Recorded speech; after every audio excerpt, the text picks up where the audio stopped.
Bom dia a todos. Bom dia. Muito obrigado por terem vindo. E muito bom saber, de alguma forma, eu pude ser útil a alguém. Coisa difícil, porque a gente poder servir alguém em algum momento não é fácil. De ordinário, a gente sempre complica, mais do que ajuda. Obrigado, Emília. Nós nos propomos a falar hoje, até de maneira pretensiosa, acerca daquele que é o nosso modelo e guia. A pergunta 625 do Livro dos Espíritos, Kardec pergunta aos espíritos de verdade: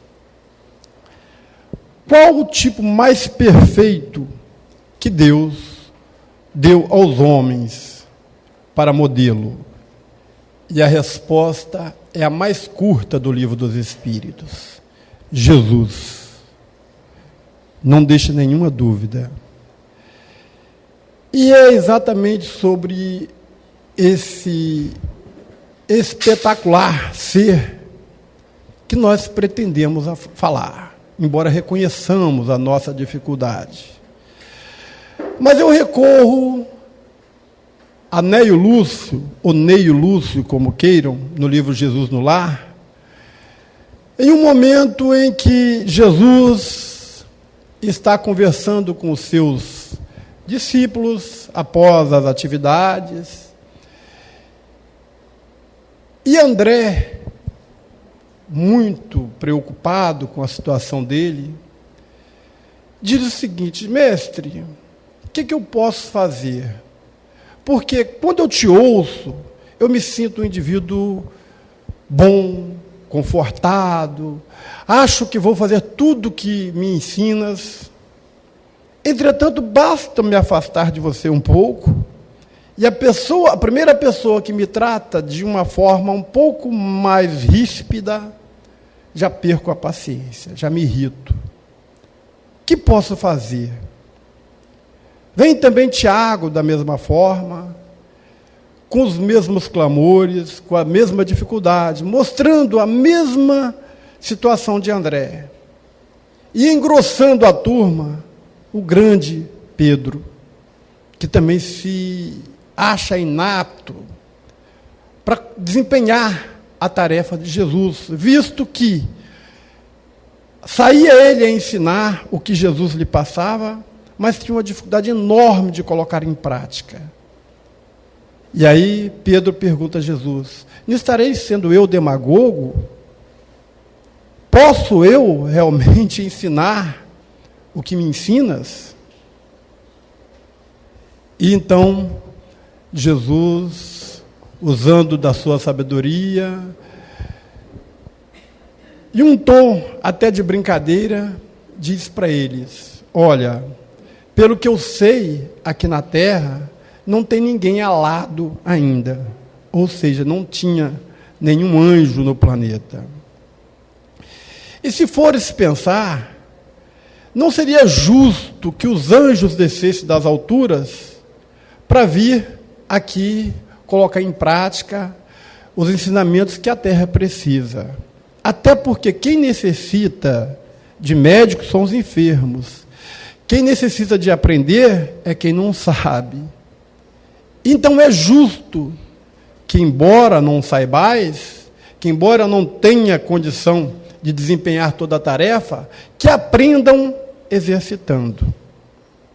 E é com esse pensamento que nós estamos aqui para falar de Jesus. Embora não saiba quase nada acerca de Jesus, vamos lançar mão da necessidade que temos de aprender, para que possamos todos juntos aprendermos um pouco acerca de Jesus. Aliás, Deus utiliza esse método, educa os homens através dos homens. E aí eu fico lembrando que Emmanuel diz, com rara propriedade, que Jesus é a porta. E o Espiritismo é a chave com que tudo se explica facilmente. E vou lançar mão então, dessa chave que se explica tudo facilmente, para tentarmos entender Jesus. Só gostaríamos de acrescentar que o nosso companheiro Haroldo Dutra diz que se Jesus é a chave, a porta, o Espiritismo a chave, Emmanuel é o chaveiro. Então, estamos agora com obras lançadas, tem o Evangelho segundo Emmanuel que está para sair, e todas as obras de Emmanuel, que a gente vai vendo lá, Fonte Viva, Pão Nosso, Caminho, Verdade e Vida, todas elas trazem explicação dos Evangelhos de Jesus de maneira muito prática. Então, por isso, Emmanuel é o chaveiro. Mas, pois bem, conta-nos Emmanuel, no livro Caminho, Verdade e Vida, que Jesus, no momento em que a primeira poeira cósmica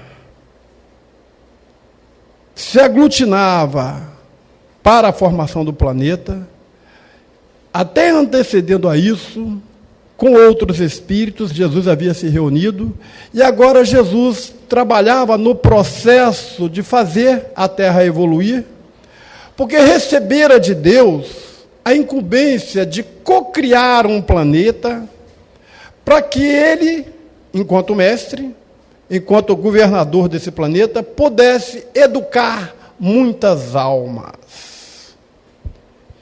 Então Jesus começa a dirigir esse planeta, começa a guiar, começa a trabalhar na formação do planeta, tal qual nós aqui no planeta Terra, ao prepararmos a nossa casa, compramos o lote, e começamos a fazer a nossa casa para criar uma família. Jesus assim também o fez. E alguns milhões de anos se passaram até que a Terra saísse daquele estado primitivo, fosse caminhando e chegasse o momento de receber o indivíduo humano no planeta Terra. E de acordo com que o planeta foi evoluindo, primeiro as formas mais bruscas, mais grosseiras, mas ali o homem começou a habitar, lá naquele antropóide primeiro. E nesse momento a Terra, o homem tinha determinadas necessidades diferentes, muito diferentes da de hoje. Era necessidade de subsistência, era necessidade de enfrentar intempéries muito mais graves que a de hoje, era necessidade de desbravar. Então, Jesus foi enviando para os diversos pontos do planeta, de acordo com a nossa necessidade e com a evolução do planeta, espíritos para cuidar disso aí. É assim que nós vamos ouvir falar dos antigos guerreiros, vamos ouvir falar dos trogloditas, tudo de uma maneira muito organizada. Mas eis que o planeta evoluiu. E chega um momento que a gente começa a abandonar a questão da subsistência e as necessidades são outras. O indivíduo começa a ter necessidades interiores, necessidades de outro tipo de alimentação. Então, são enviados de novo, para diversos pontos do planeta, homens de sabedoria, homens que pudessem levar ensinamentos que sustentassem a humanidade naquele seu estágio. Então, só para citar, vamos encontrar 4.000 anos antes de Cristo, no Oriente Médio, lá na Índia, Hare Krishna, um pouco mais à frente, o Siddhartha Gautama, o Buda, todos esses indivíduos trazendo ensinamentos. Na China, o Confúcio, 500 e poucos anos antes de Cristo, Confúcio trazendo a necessidade do equilíbrio. Vamos encontrar na Grécia Antiga, dentre outros sábios, os primeiros sábios, os filósofos, fisiologistas, aqueles que buscavam saber como a vida, como a Terra surgiu, como a Terra começou, como é que era, o que era isso aqui. Depois vamos nos encontrar mais à frente com Sócrates. Até um pouco antes de Sócrates, né? Vamos ver Pitágoras já falando da alma. Sócrates, posteriormente, morre tomando cicuta, porque atesta a existência da alma.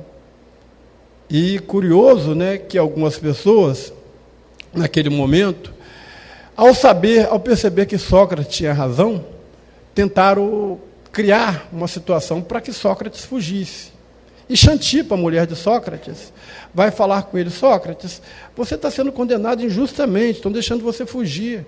Por que você não foge? Não, porque eu não fui liberto da minha condenação.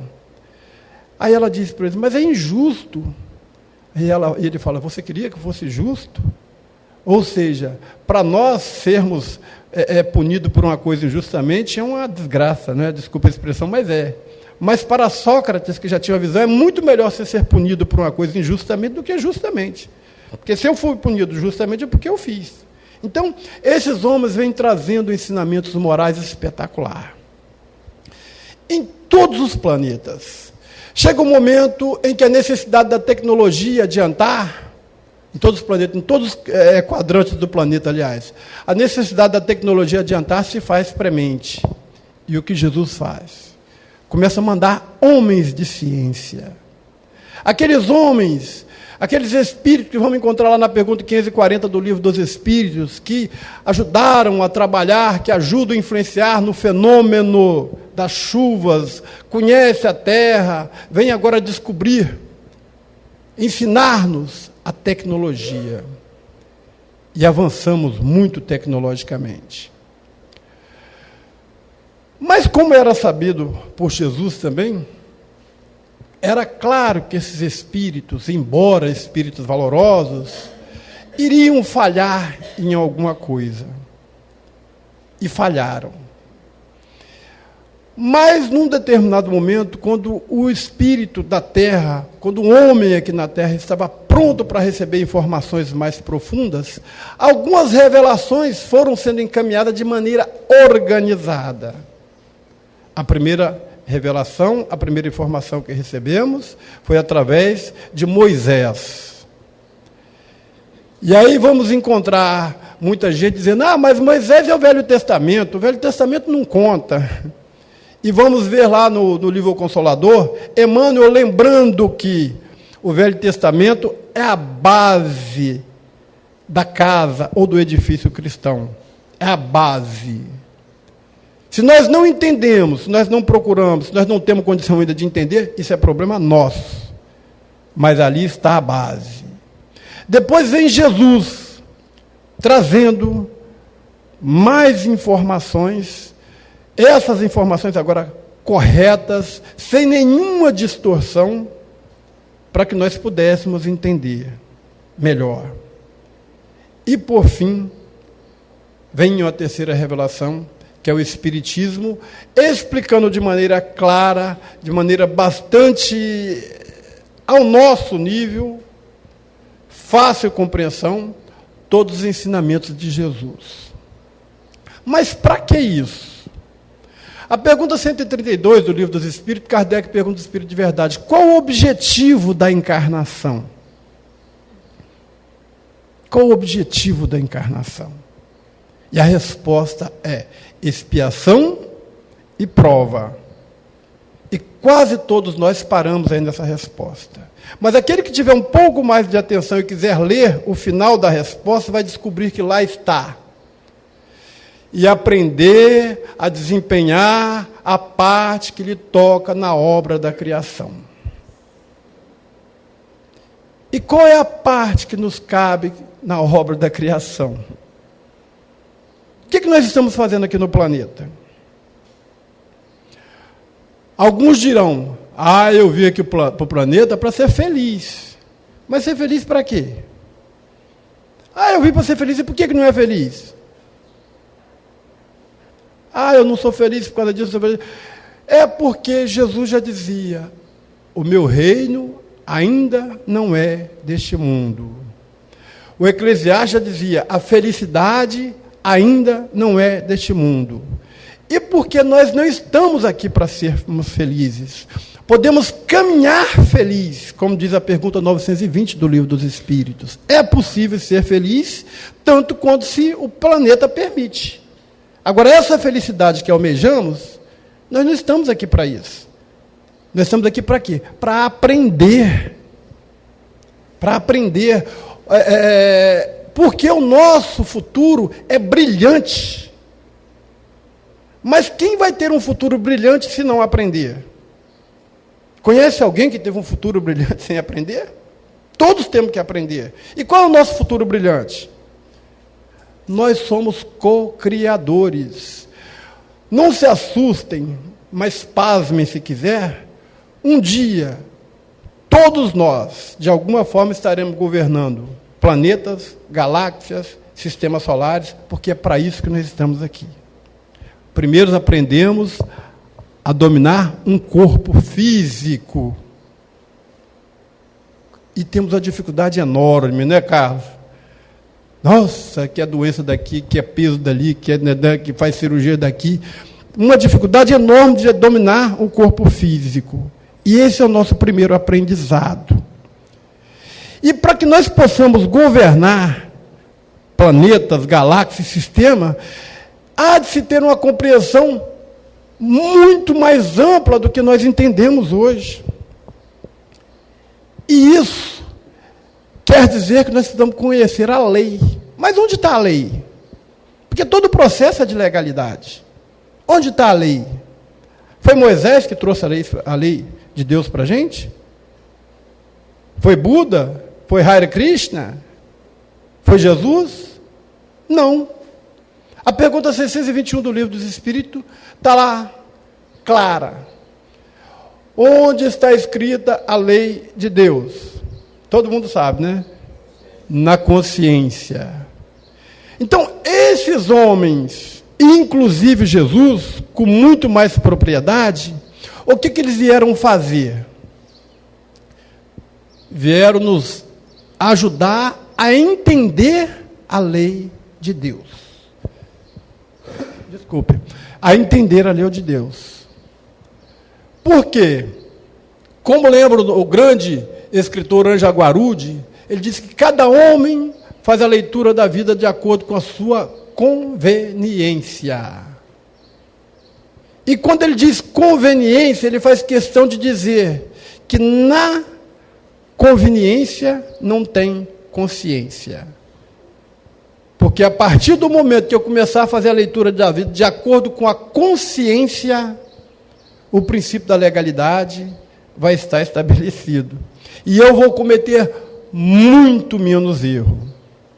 Então, todos os espíritos que vêm por aí afora, e aí capitaneado por Jesus, vêm com o objetivo de nos ensinar a entender a lei de Deus, que está escrita na consciência. Cada um de nós, infelizmente para nós, ou felizmente, sei lá, cada um faça a sua interpretação, sabe quando está fazendo certo e quando está fazendo errado. Estou mentindo? Aí, é claro que essa visão de certo e errado, ela é um pouco distorcida, de novo, primeiro pela ignorância, depois pela conveniência. Porque nós temos o hábito de achar que tudo que é mais fácil é o mais certo. E quase sempre, o mais certo, o mais difícil, ou seja, o mais fácil não é o mais certo. Se eu quiser conquistar alguma coisa de maneira legítima, posso me preparar para o bom embate. Como disse Paulo de Tarso, combati o bom combate e venci. Quando as coisas acontecem de maneira fácil, eu, com certeza, vou estar cometendo determinados equívocos. Porque as coisas não são simples. Nós imaginamos que tudo é simples, mas não são simples. Quer ver um exemplo? Todo mundo respira. Oxigênio para os alvéolos pulmonares, vai dar troca de sangue venoso por sangue arterial, jogamos, respiramos. Quem já parou para pensar de onde vem esse oxigênio que respiramos? Hoje nós já sabemos que respiramos oxigênio, antes nem sabia, a gente sabia. Hoje a ciência já isolou, já estudou o oxigênio. Mas de onde surge o oxigênio? Parece simples, só porque eu faço todo dia, eu respiro, eu faço, parece simples. Mas a vida não é simples. Para eu governar planetas, para eu governar primeiro a mim mesmo, eu preciso ter conhecimento. E para governar a minha rua, a minha casa, a minha galáxia, eu tenho que ter muito mais conhecimento ainda. Vocês querem ver como é que o conhecimento faz toda a diferença? Toda a diferença. Eu conheço, por exemplo, e vocês também do lado de vocês devem conhecer, pessoas que ganham 20, 30, 40 mil por mês e têm a vida toda desorganizada. E conheço pessoas que ganham um salário mínimo por mês, têm 5 filhos, têm casa para morar, todos bem educados, todos com condições de viver a vida. Isso é o saber. Esse espírito do seu arcabouço espiritual já aprendeu a fazer isso e faz com simplicidade. Enquanto o outro fica pensando, como é que esse indivíduo consegue viver com salário mínimo? Se fosse eu, não dá para botar gasolina no meu carro do mês. E ele cuida da família. Então, por isso é que precisamos saber, precisamos aprender. O planeta Terra tem tudo o que precisa para evoluir, para sustentar os seus. O que nós fazemos? Desperdiçamos. Agora, eu e o Carlos, que estamos de regime, né, Carlos? De regime, nós descobrimos que, eu já descobri, por exemplo, que eu já matei pelo menos umas 10 mil pessoas de fome. Por quê? O que eu comia antes e o que eu como hoje, sem nenhuma crítica a ninguém, eu desperdicei muita coisa. Porque eu estou comendo um pouquinho, não fico doente, eu consigo correr, eu consigo caminhar, eu consigo fazer tudo. Então, quer dizer, aquilo que eu comia mais era desperdício, eu estava jogando fora. Agora, imagine o planeta Terra, se todos nós tomássemos consciência do que realmente precisamos. E aí, parece que é piada, mas é Jesus, vem nos ensinar tudo isso. Vem nos ensinar a viver em sociedade, a olhar o próximo. E a gente precisa compreender isso. E nós banalizamos os ensinamentos de Jesus. E por que eu digo que nós banalizamos? Porque não adianta botar a culpa na religião tal, na religião nessa ou naquela outra. Somos nós estávamos lá. Fomos nós que gritamos, solta Barrabás e prende Jesus. Era nós que estávamos lá. Não adianta ficar botando culpa no outro. E nós viemos, através do tempo, fazendo essas coisas. Então, é necessário modificar. Jesus não veio ao planeta Terra para ser um ídolo. Jesus não veio ao planeta Terra para ser uma figura de retórica, ou para ser um elemento de verborragia. Jesus veio para dar vida em abundância. Só que essa vida em abundância não é que ele vai fazer isso para mim, fazer aquilo outro para mim, não. Ele veio como mestre nos ensinar o que fazer e como fazer para viver bem. Agora, em nenhum momento da vida, Jesus fala que eu preciso oprimir, mandar, ter dinheiro, não ter dinheiro, isso ou aquilo outro para ser feliz. Ele diz sim, que o reino de Deus é construído dentro de si. Cada um constrói o reino de Deus dentro de si. E aí, pasmem vocês, quando a gente não analisa, fica parecendo que os ensinamentos de Jesus foram jogados aqui de qualquer jeito. Mas não. Hoje os grandes pedagogos descobrem que Jesus usa uma metodologia fantástica para ensinar. E escreve 4 grandes sermãos. Quem conhece os 4 grandes sermãos de Jesus? Olha bem, nós precisamos valorizar, entender Jesus um pouco mais para viver melhor. Se o presidente dos Estados Unidos, hoje, se ele dá um tropeção, a bolsa cai, não é assim? Se ele fala uma coisa mais ou menos, a bolsa sobe ou desce, o mundo todo fica preocupado. E ele só é governador dos Estados Unidos. Que dizer do governador do planeta Terra, Jesus? E Emmanuel, no livro Caminho, Verdade e Vida, diz, lá na leitura do que trata de passe, diz exatamente isso. Nenhum dos gestos do Jesus fica sem significação. Então, Jesus fez assim. Procure entender por que ele fez assim, porque tem um motivo. Se eu não consigo descobrir, isso é problema meu. Mas que tem um significado, tem.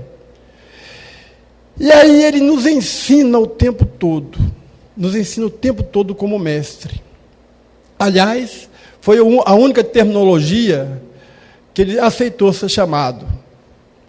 Mestre. E aí eu fico lembrando do Raul Teixeira.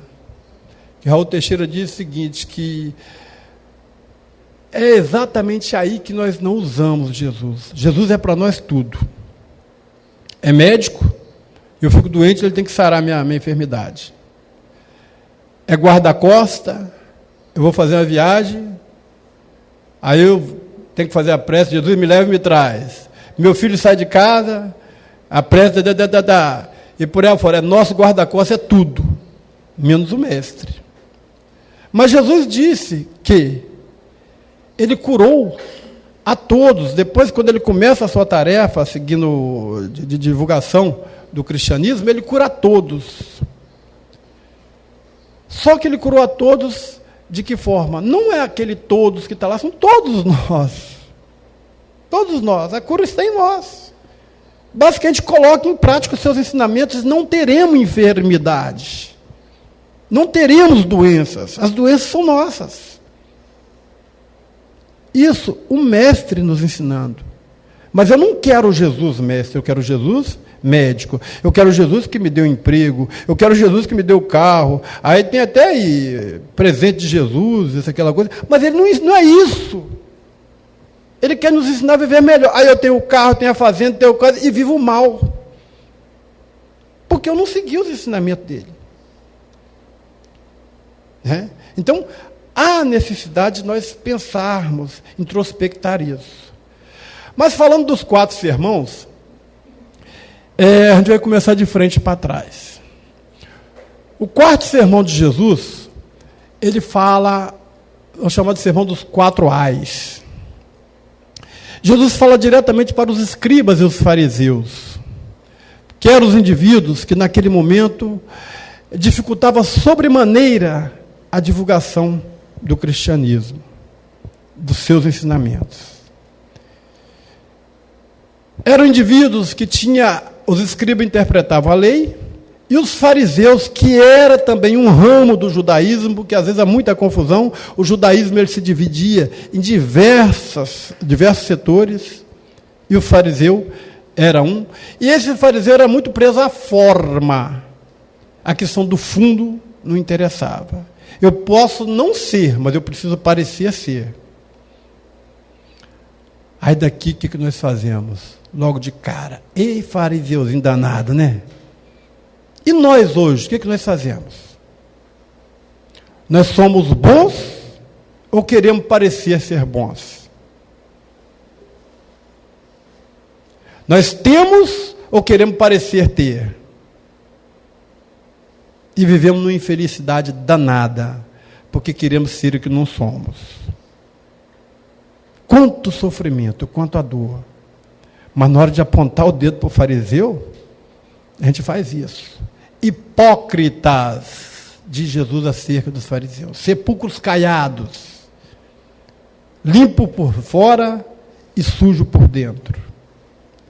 Então, Jesus chama a atenção para os fariseus.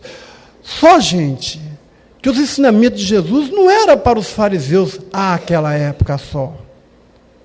Os ensinamentos de Jesus é para a humanidade toda. E hoje nós vivemos ainda essa situação.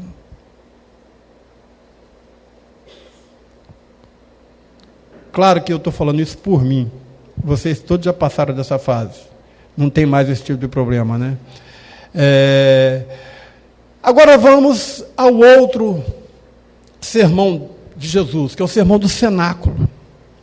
No sermão do cenáculo, Jesus, após a ceia, reúne os discípulos e começa a falar para eles acerca dos seus ensinamentos. Era uma plateia fechada, igual estamos aqui.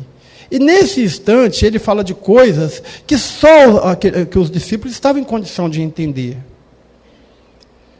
Nesse sermão ele diz, por exemplo, porque a crença na geena, ou seja, no inferno eterno, ela existia. E ele então começa a mostrar, olha, não é bem assim, há muitas moradas na casa do Pai. Não dava para falar para todo mundo aquilo. Eles não iriam entender. Mostrando que a casa do Pai é o universo e que as moradas são os diversos planetas. Estes espíritos que ali estavam tinham condição de entender, os outros não. Então, de uma maneira fechada, Jesus começa esse ensinamento. Para aqueles que acham que Jesus é só um ser místico, um ser que veio só para falar coisas bonitas, olha um ensinamento científico aí. Hoje a ciência diz que o universo tem mais ou menos 800 milhões de galáxias. E que a nossa galáxia tem 300 milhões de sóis. Só a Via Láctea. Aí quem quiser acreditar que só a Terra tem vida, problema dele. Mas Jesus cientificamente demonstra o que mais tarde descobriríamos, que o universo não se reduziria ao planeta Terra. Que a Terra era quase menos que um grão de areia nisso tudo. E que basta você, espírito de luz, que são vocês, quererem, vocês vão para planetas melhores. Eu fico aqui reclamando da Terra, reclamo porque quer, você já pode ir para outro, vai para outro. É possível. Né? Porque aqui na Terra está tudo ruim, que tem assim, que o sujeito é isso, que tem como é que é, corrupção, que tem o que é. Gente, esse é o nosso estado. Reclamamos dos corruptos, mas ensinamos nosso filho no dia a dia, leva vantagem. Passa perto do guarda, faz errado, telefone, não sei, e aí esconde para o guarda não ver, para não multar, o filho está do lado vendo. Ou não? Sócrates já dizia que a palavra convence, mas o exemplo arrasta. Então, se eu quero ensinar bem ao meu filho, dou-lhe um exemplo. Então, morar em outros planetas, morar em planeta mais adiantado, é uma coisa minha. Eu posso, eu quero, eu vou fazer.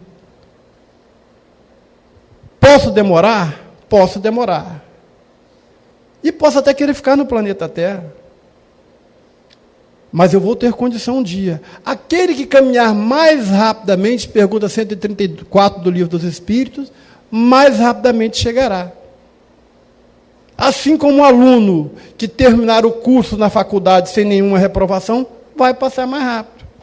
Ele vai ter que passar por todo o período, mas se ele não ficar reprovado nenhuma vez, vai passar mais rápido. A mesma coisa acontece conosco. No sermão, eu sempre esqueço a palavra desse sermão. No sermão profético, acho que eu tenho algum problema com o profeta, né? No sermão profético, Jesus vem falar para todos nós e para os discípulos à época e para aqueles que o seguiam à época, exatamente acerca das dificuldades que nós encontraríamos no planeta. Por que ele fala dessas dificuldades? Porque ele conhecia a natureza dos espíritos que aqui iriam reencarnar, o que aqui iria encarnar. E sabia que a gente não ia fazer certo. Por quê? O ignorante, quando tem que agir, de ordinário, ele erra. Ele só acerta dentro da lei da probabilidade. Você quer ver uma coisa? Quantos já acertaram na Mega Sena? Hã?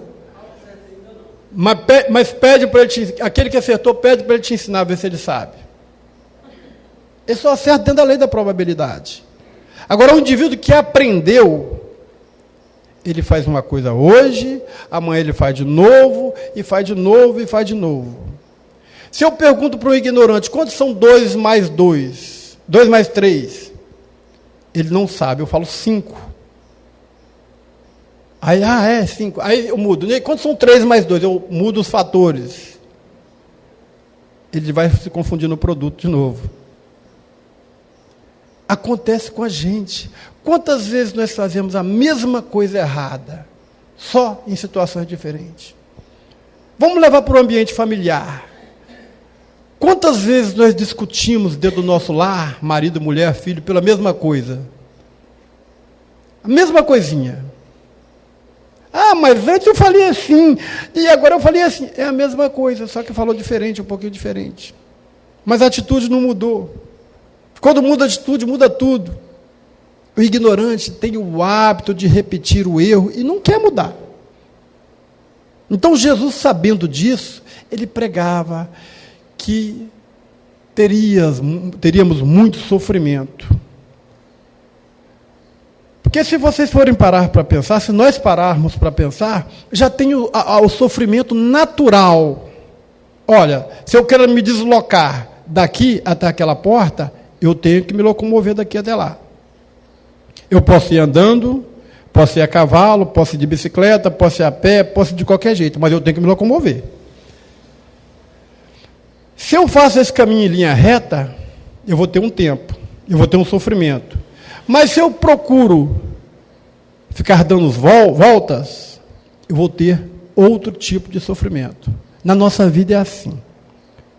Nós temos sofrimentos naturais. Por exemplo, um pai ou pais criar filhos tem aquelas dificuldades naturais. E tem as dificuldades que criamos. E aí haja sofrimento, que não tinha necessidade. Vamos encontrar lá no Evangelho segundo o Espiritismo causas anteriores e atuais das aflições. E aí o Espírito nos responde: quantos pais sofrem hoje só porque não souberam domar os pendores de seus filhos? Então, sofrimento desnecessário. Né?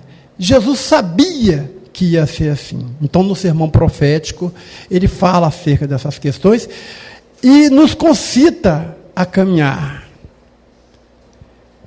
E aí depois, já estão com a hora adiantada, vamos falar um pouquinho acerca do Sermão da Montanha. Que esse é um sermão mais conhecido de todos. E é um sermão também que os educadores colocam esse sermão como o mais importante. Porque ele fala a toda a humanidade. Ali tem promessas de consolo, ali tem amparo, e todo indivíduo, de alguma forma, está inserido naquele sermão.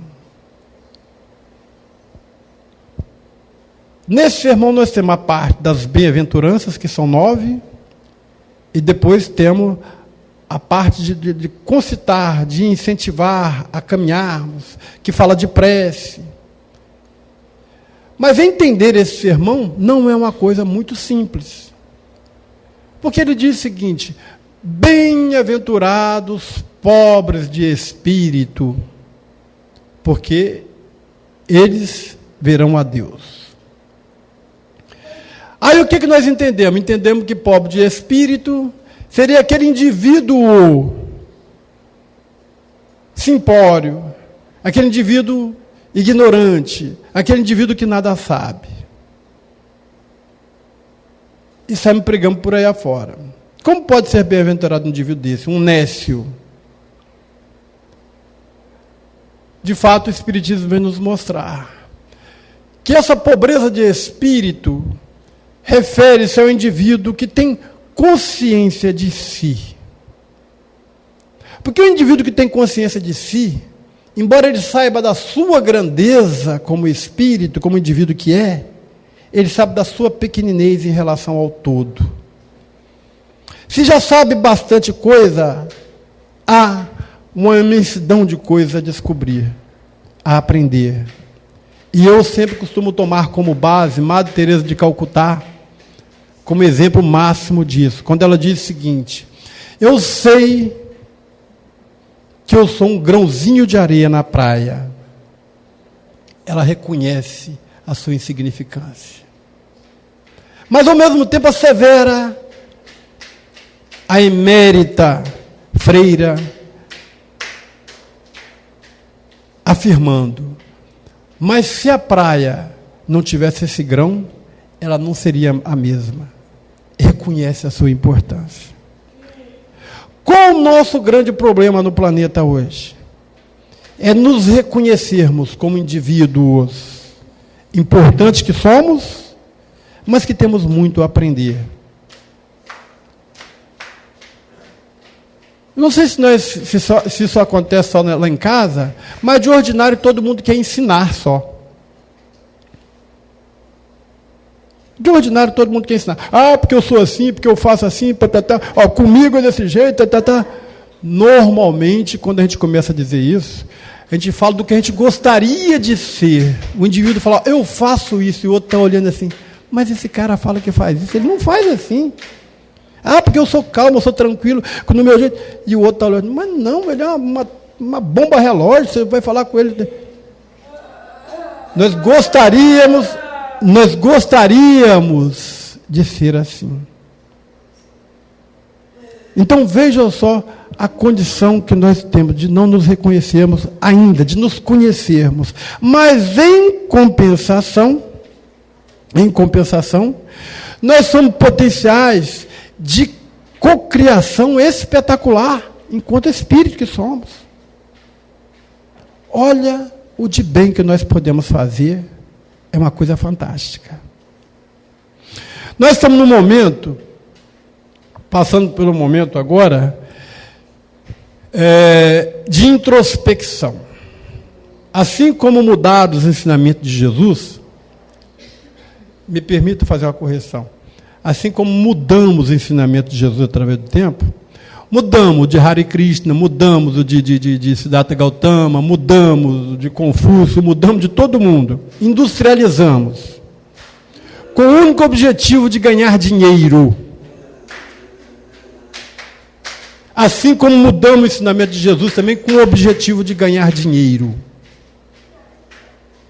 E então estamos agora nesse momento assim, todo mundo nos introspectando.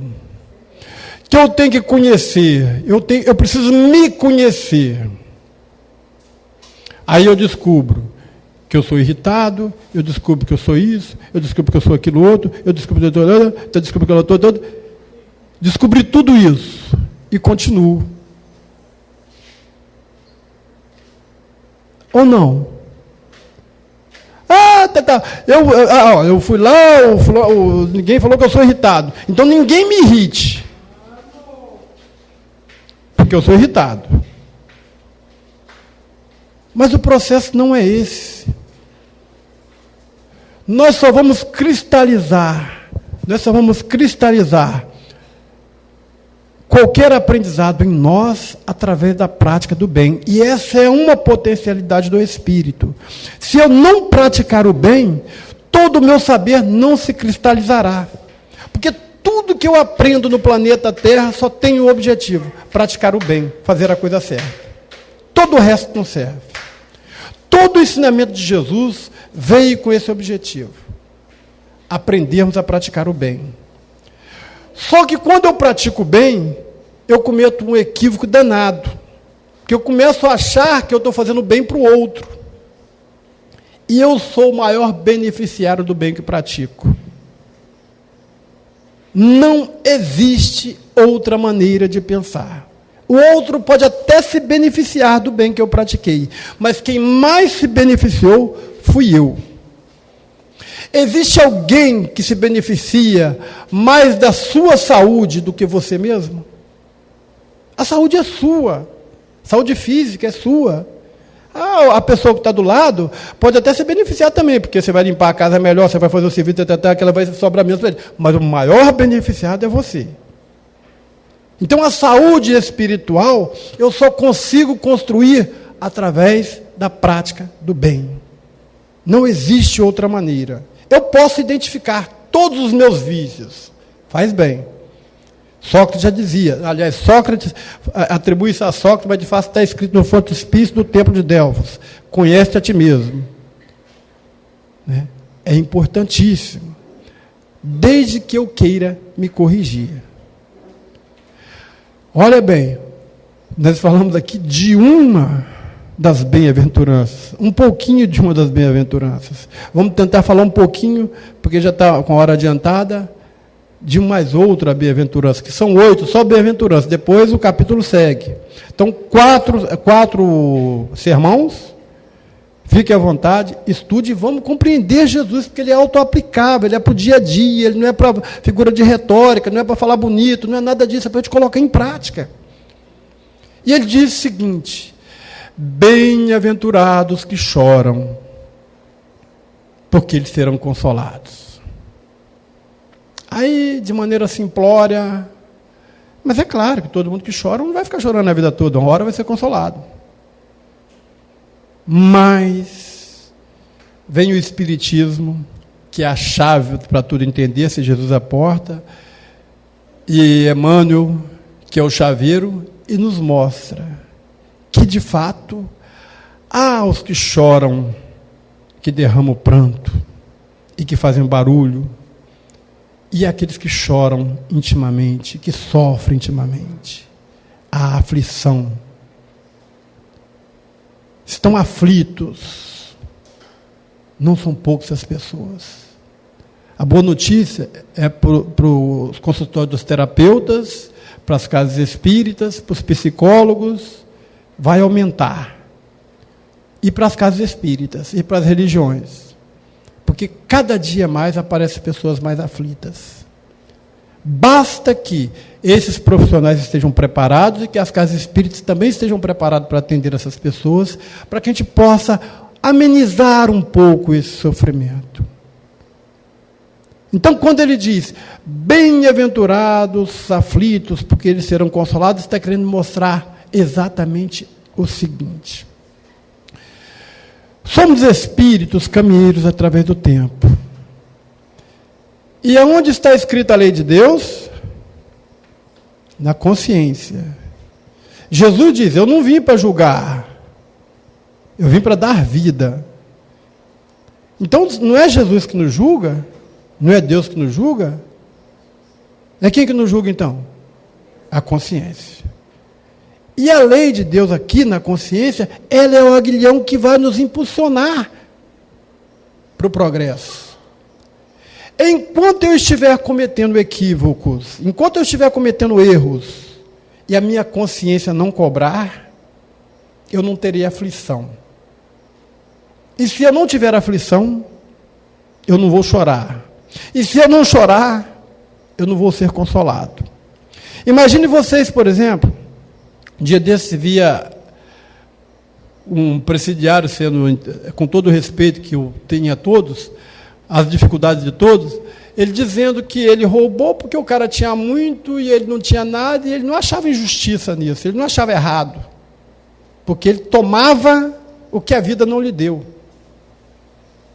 Esse indivíduo, por exemplo, a consciência não está cobrando nada dele. Não está cobrando nada. Se não está cobrando, não tem aflição. Se não tem aflição, não tem choro. Se não tem choro, ele vai demorar a ser consolado. Porque nem aflito ele está ainda. Então, quando eu entro num processo aflitivo, é porque a consciência começou a me cobrar. Se a consciência começou a me cobrar, eu vou me corrigir. E se eu vou me corrigir, é claro que eu vou ser consolado. Agora, quando Jesus diz bem-aventurado, é porque ele já está dizendo, olha, fulano, você já está aflito, olha como é que você já está na frente de muitos. Você já está aflito, está perto, é só mudar agora. Aí alguém diz, mas não é fácil. Mas se fosse fácil, qualquer um faria. Mas é possível. Né? Então, vejamos como isso é autoaplicável. Como Jesus não é figura de retórica. Como Jesus não é um bonequinho bonitinho para todo mundo adorar. Não é adorar, é mestre. Aliás, Nietzsche, o grande filósofo alemão, já dizia: o verdadeiro ensinamento de Jesus. Esse cara não é espírita, ele não é católico, ele não é nada. Não, ele era católico à época. O verdadeiro ensinamento de Jesus não está na cruz. Foi excomungado. Por isso. Porque ele disse que o verdadeiro ensinamento de Jesus está na maneira como ele viveu. Viver como Jesus, morrer como Jesus morreu, porque a gente fica aqui, porque o sangue de Jesus me salvou, porque o sangue de Jesus fez isso, sem nenhuma crítica, apenas para análise. Mas analisem, morrer como Jesus morreu, quantas pessoas que vocês conhecem que morreu como Jesus morreu? Até pior. Vamos analisar aqui. O que vocês acham da morte de Tiradentes? Maravilha, né? Enforcado, picado, a cabeça enfiada na coisa, uma moleza. Joana d'Arc, as guilhotinas no pescoço. Na França, por aí afora. Agora, viver como Jesus viveu, é que é a diferença. É que é toda a diferença. E é possível. Porque ele disse, vós podeis fazer tudo o que eu fiz e muito mais. Porque aquilo que ele fez ali é pouco pelo que nós podemos fazer. Um dia desses perguntaram para mim, nossa, eu tenho medo do meu futuro. E eu disse para ele, olha, para a pessoa falar, no futuro eu não tenho medo, não, eu tenho uma preocupação danada com o meu passado. Porque o meu futuro é brilhante. Eu vou governar a galáxia, não sei quanto vai demorar. Mas que eu vou. E quanto mais cedo nós nos prepararmos, criarmos essa condição, mais cedo chegaremos. Aí eu vou parar de buscar felicidade aqui no planeta Terra. Eu sou cristão ou não sou? Jesus disse que a felicidade não é desse mundo. Meu reino ainda não é desse mundo. E por que eu fico procurando felicidade aqui? Mas é possível ser feliz tanto quanto o planeta permite. Então onde que eu vou encontrar felicidade? É no trabalho. É no estar fazendo, é no estar aprendendo. Ou o aluno que vai para a faculdade, e vai para a faculdade tão aborrecido que o professor está ensinando e ele não está feliz porque está aprendendo. Considera aquilo um castigo.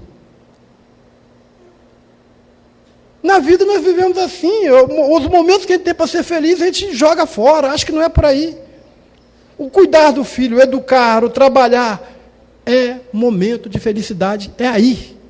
Não confundamos felicidade com alegria. Alegria é superexcitação, é adrenalina, é um monte de substância no sangue. Tem gente que fica alegre com droga, outro fica alegre com álcool, outro fica alegre com comida, outro fica alegre com... Não é felicidade. Felicidade é outra coisa. Felicidade é quando o indivíduo caminha calma, permanentemente, seguindo, principalmente tendo fé em Deus. A pergunta 540 do Livro dos Espíritos, vamos descobrir lá que nós começamos as nossas primeiras experiências no átomo e vamos ao angelical. Nós já estamos no hominal. Quem sabe o que ele fez para chegar até aqui? Podia me contar, Virgílio, o que você fez para chegar até aqui? Ninguém lembra, ninguém sabe. O que Jesus diz? Não se preocupeis com o dia da manhã, ele terá suas próprias preocupações. Viva o seu momento, aprenda, faça o que tem que fazer. Os pássaros se alimentam, tudo na natureza tem a sua subsistência mantida. E nós, enquanto espíritos, só precisamos de quê? De acelerar o nosso passo. Porque é bom para a gente. Quanto mais cedo eu caminhar, quanto mais cedo eu terminar o curso, mais cedo eu vou gozar dessa possibilidade. Agora, se eu quiser me demorar também, não tem problema. A gente pode ficar reprovado tanto quanto a gente quiser. Mas vai chegar um momento que eu vou dar um salto. Eu vou ter que dar um salto quântico, um salto evolutivo. Porque ninguém aguenta sofrer. E sofrimento é uma coisa interessante. Tem 1 quilo, tem 2, tem 3, tem 10, tem 100, tem 50, tem toneladas. Então, eu vou mais ou menos assim. Eu estou aqui, de par com o sofrimento. Aí eu dou um jeito de subir um pouquinho aqui. O sofrimento vai, e passa por mim. Eu me viro e tento passar de novo. Só que, como lembra o Alírio, esse trabalho que nós fazemos, eu já estou encerrando, esse trabalho que nós fazemos, dá para ir até meio-dia? Esse trabalho que nós fazemos, de fato, é um trabalho de afastamento. Por quê? Nós funcionamos como um indivíduo que tem uma infecção muito grave e está com febre. O que ele faz? Em vez de tratar a infecção, ele vai lá e toma um antitérmico, a febre baixa, a infecção continua. Toma outro antitérmico, a febre baixa, a infecção continua. Toma outro antitérmico, e é assim. Eu estou o quê? Me afastando da dor. Só me afastando da dor. Mas eu preciso me aproximar da saúde. Então eu preciso ter a motivação de aproximação. Aproximar da saúde implica em quê? Ir lá tratar a infecção. No nosso dia a dia, nós temos N problemas. E eu estou sempre me afastando da causa do problema. Aí eu barbitúrico, aí vai lá o psicólogo e fala assim, né, Leila? O psicólogo fala assim, ó, você tem que fazer isso. Não, doutor, eu quero um remédio para me ajudar, né? Por aí afora. Porque nós temos a questão do afastamento. Não queremos tratar a causa. E enquanto não nos aproximarmos da saúde, continuaremos a sofrer, como Jesus já previa. Então, como ele mesmo disse, todos nós seremos curados. O remédio está aí. Que Jesus nos ampare e muito obrigado pela paciência.